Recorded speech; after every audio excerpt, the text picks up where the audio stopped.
Hello, y'all. That sound you hear is Bill and Doug's sphincter going like this. That or they're running in fear. This is true. One of the two. No, your eyes are not deceiving you. You're not on hallucinogenics. Well, you might be on hallucinogenics. Who knows with our fans? Well, definitely with my fans. But it is Mutant, one half of Alchemy Wedding, and Truthslayer on the same camera, ready to dole out punishment and our opinions, and well, basically fuck what everyone else thinks. Exactly, or just say whatever comes up at our point and line at the same time, I guess. Oops, I seem to have sparked it a little early. Oh well, I'll remember to say. That's just bad. My tagline. Bad. Yeah, he's Mr. TM Punk over here has been getting on me. So straight edge, man. Okay, so wait. First, we got to start with obviously the TNA twins, who both of us.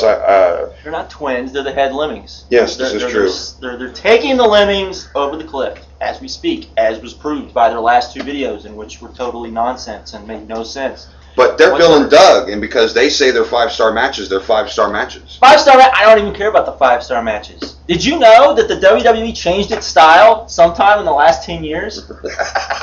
Did you know this? I didn't know this. No, I didn't happen to notice that they went from, doing basically only arm drags and, technical wrestling to the, character-driven, finisher-driven, let's paint by numbers, mail it in, boy band stuff they're doing now.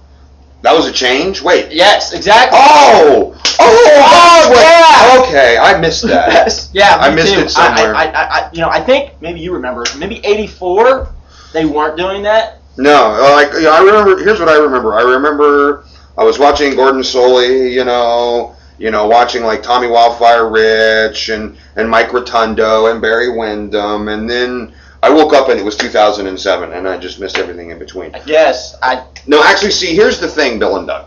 See this is like way many more years and more wrestling knowledge than you two fuckers will ever compile in your And not just Bill and Doug. There's tons of you. Yeah, there are tons of you who for some reason, because you've lived 17 to 25, 26 years, that you think that you know everything. Well, there's an old saying, and trust me, those of us that are a little bit older know the saying. Those of you who think you know it all, piss off those of us who really do. Now, that having been said about the people that piss us off, let me tell you something. When they were doing the fucking arm drags and the drop toe holds and a double drop kick was the best finisher anyone had ever seen, the first time it ever changed was along came these really big fucking dudes from Chicago with paint on their face. This tall, slender dude who wore a karate gi and had a thing for looking very reptilian, and a really squat fire hydrant that wore a bandana. It's called the Legion of Doom. That's when wrestling changed. I don't know about you, but to me, that was when wrestling changed. I would agree with that. The only other time I would say that it changed would probably be maybe 94, maybe 94, when you had Bret Hart and Shawn Michaels in the main event instead of two big muscle-bound idiots. You had two guys that could actually go for an hour and put on an okay match. Similar to what actually we're watching back here. Is Joe Punk 2 from ROH. We're about halfway through it, I think. Of course, about that time, when you had the WWE realizing that, we can't go with the really tightly wound steroid freaks who might end up in road rage and killing people. Because they left our company. Yeah. About that same time, something else came along, and while you were expounding, I was over here going ECW. That was when shit really changed. Yes. If you want to get technical, I can even go farther than that. You can go back to FMW, which actually started before ECW. Yeah, that's correct. Where Paul Heyman got most of his ideas for ECW. But I think because of the fact that ECW jumped up and basically, as we were explaining to a younger fan earlier, the ECW revolution, for those of you who missed it, it was like you take Ted Turner and you take Vince McMahon, and they're having their little Monday Night Wars, and then all of a sudden, little Paul Heyman comes flying in behind them and just whacks them both in the back of the head with a chair. I mean, it was just like watching the Legion of Doom invade, the old school wrestling. It's like all of a sudden here was every match, no rules. Every match, okay, if I pin the guy out here, if I pin the guy in here, if I drive him through the table here, if I hit him with a fan's chair over here, and if the ref is smart enough to follow me, I can pin him there.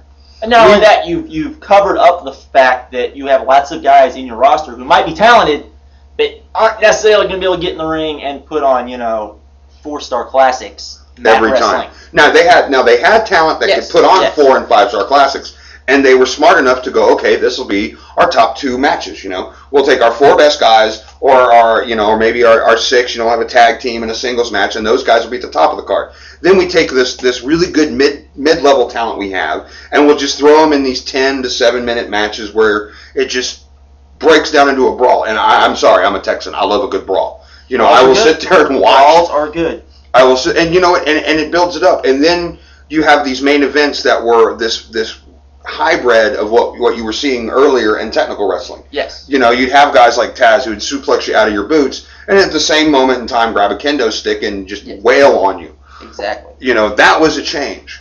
You know, and the other thing is that TNA was a change.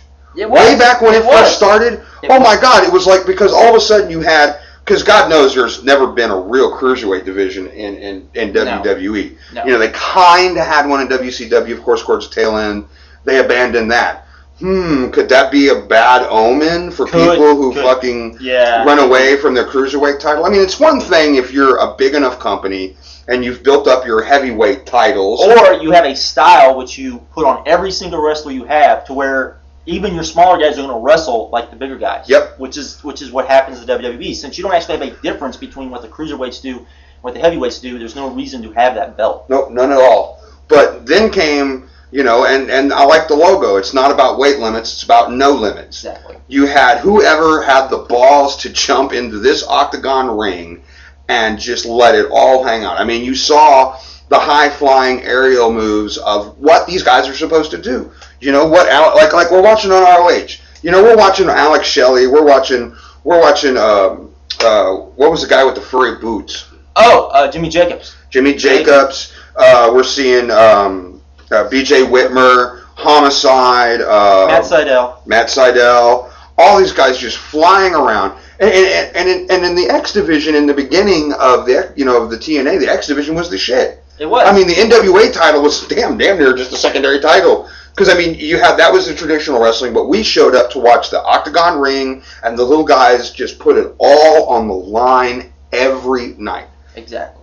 And the thing is, and this is what I don't get, is so many of you are like, well, this like is... Jerry Lynn. Like Matt Bentley. Oh, wait, they're not with the company anymore, though. They're not. Although, I will admit, watching Bill and Doug talk about Matt Bentley, it sounded like a dejected girlfriend. I seriously kept waiting to go, you know, and he was bad in bed, and he left the seat up, and he had a small dick, and I'm telling my girlfriends, exactly, I just don't get, and the whole thing was, it was like TNA, like I said in my video, it was like TNA gave them the talking points to talk about Matt Bentley, and then it was like they went right down the list. Oh, this is what. Wait, are you saying that they get a script from TNA and read off checkpoints to make sure that they were I think they might get more than a blonde? Script. I think the reason why they go on hiatus is because, they're scared that those TNA checks might bounce. I really did. I would be, that's something I would be concerned about. After watching Victory Road and fucking Hard Justice, I would be really concerned. So I guess they were waiting for the checks to clear, and then if I was them, I would want to renegotiate my script a little bit. Just a little bit. But the thing is, eventually, I guess TNA put their foot down, because the only thing they really criticized was VKM and La Parka's gay twin, which, if you couldn't insult, they knew they'd lose all form of credibility. It's not like the WWE doesn't sit there and criticize what they know is bad, because they have before. So I completely agree. It's amazing, the crap that comes out of their mouth. Well, it seems we have spent almost all of our time on this first part of a video on Bill and Doug. But how are you going to have the two of us sitting here and not have us just rip Bill and Doug apart? So that new sound you hear, Bill and Doug, that would be the last shovel of dirt we just threw on your graves. So until part 2, spark them and peace out. Out.